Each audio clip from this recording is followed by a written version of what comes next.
Now, Special Advisor to the Governor of Enugu State on SME and digital economy, Arinze Chilo-Offiah, joins me on the news this hour. He joins me via Zoom. Good to have you join us.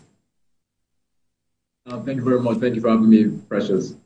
So it's interesting to see Enugu State leading the way on the domestication of the startup bill, which a lot of industry stakeholders have said is very important to grow our digital economy. But I want to stay with a statement that you made at that program you had. You said the essence of that program was to invite the stakeholders within that space and get their feedback on each of the segments of the startup bill.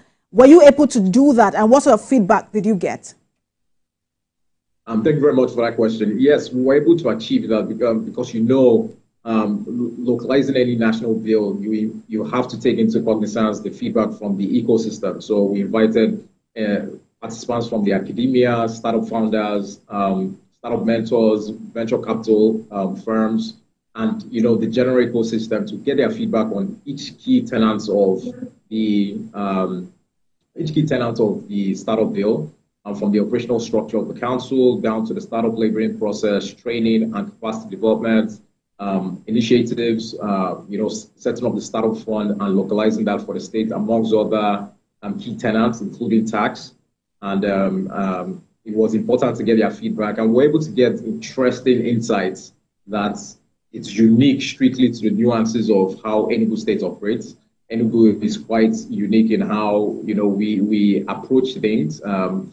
We have a very youthful population. 65% of our population is individuals below 35. So there is that vibrancy, and we took all that information to be able to put into place a startup bill that works strictly for us and is able to take us to meet our targets as a state government. So it was a very interactive two-day session. I have to thank the support of the NIDA, as well as the Office of the Nigerian Digital Information, ONDI, run by Mrs. Fabumi and their team. They're very excellent individuals. And we're certain that after this step, we should be able to take it to the House to look to pass the Enugu Startup Bill by Q1 2025. I want to step, because I like that you said the nuances of how Enugu operate, because it's important not to just adopt, but to also domesticate. But I wanted to also ask you about, because when you talk about the startup and bridging the gap, for those who are already in that space, who already have their own startups, the basic challenge would be maybe funding. And for those who want to come into that space, there will also be a skill and a knowledge gap. How do you intend, to address these challenges of funding and then the knowledge gap? So one of the provisions within the startup bill is setting up a state fund, right? So from the federal perspective, they have the NSIA that is going to run a fund that will get contributions from the federal government and other players to the tune of 10 billion a year. The federal government also has additional initiatives significantly under the investment in digital and creative enterprise. It's called IDICE, $617 million.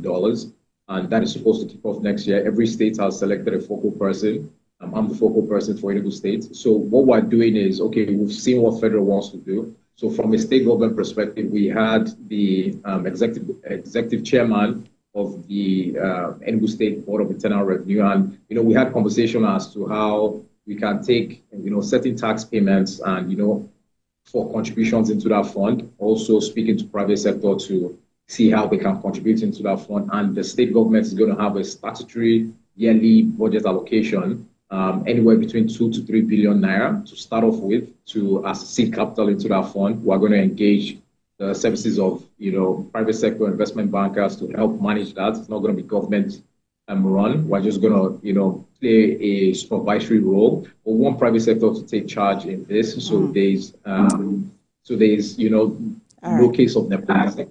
Individuals that meet the requirements of the loan. There's a startup labeling process where startups under the within 10 years of incorporation can meet all the requirements to key into that loan. And just quickly before you leave, the other question that you mentioned around getting into it as a state government. I know that there is a lot to talk about, and I really want to give you time to talk about it. But I also know that as you begin to implement this bill, we'll speak to you, often. Thank you so much for your time.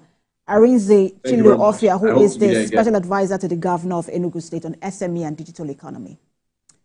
Well, you're watching TVC News at 12. We'll take a break now and return with more stories. Stay with us.